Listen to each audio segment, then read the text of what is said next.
ওকে, জাভাস্ক্রিপ্টের এই পর্বে এবার আমরা কোন একটা আইটেম এখান থেকে যদি ডিলিট করতে চাই, কোনো একটা, ওকে, সাপোজ মনে করেন এটা বা এটা, সো এটা করতে চাইলে আমরা কি করতে পারি?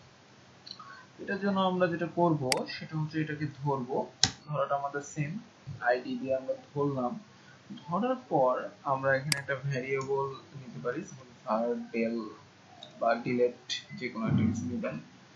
আচ্ছা, তারপর এখানে আমাদের যেটা লিখতে হবে el ডট, এখানে লিখবেন রিমুভ চাইল্ড, রিমুভ চাইল্ড, ওকে।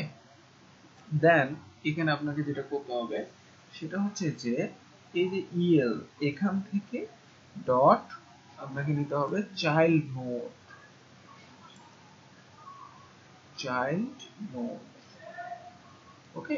দেন এইখানে থার্ড ব্র্যাকেট দিয়ে এবার আপনি নাম্বার বলে দিতে পারবেন যে আপনি কত নাম্বারটা ডিলিট করতে চান। আপনি যদি 1 লেখেন এটা ডিলিট হবে, 2 লিখলে এটা, 3 লিখলে এটা আইটেম। সো আমি এখানে একটা কাজ করে ফেলি, এখানে 1 মানে বোঝার জন্য যে আমাদের কোনটা ডিলিট হচ্ছে, 3 4 সাপোজ এটা দিলাম। হ্যাঁ, এবার এখানে আমি লিখতেছি 3।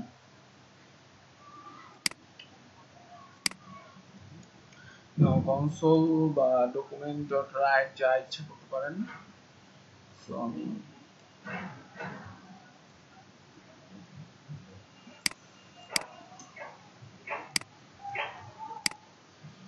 এখানে কনসোল ডট লগ করলাম, ডেল।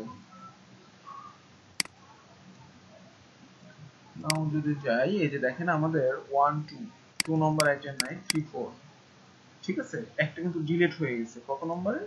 2 নম্বরের। আমরা কিন্তু এখানে 3 দিছিলাম, তাহলে 2 নম্বরের কেন ডিলিট হলো?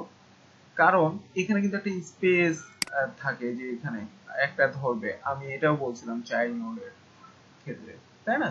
সো আপনি যদি এখানে চাইল্ড এলিমেন্ট নোড দেন, চাইল্ড এলিমেন্ট নোডস, তাহলে দেখেন তো এটা কাজ করে কিনা। এই যে এবার আমাদের কিন্তু ডিলিট হয় নাই, ওকে। আচ্ছা, চাইল্ড এলিমেন্টস নোড নামের কোনো আসলে নাই।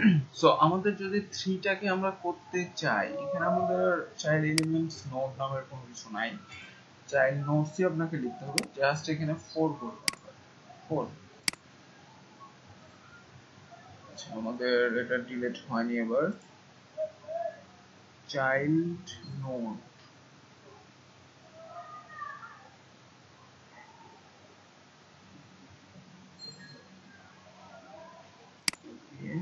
ওকে। এবার যদি আমরা এখানে 1 দিই তাহলে আমাদের কোনটা ডিলিট হবে?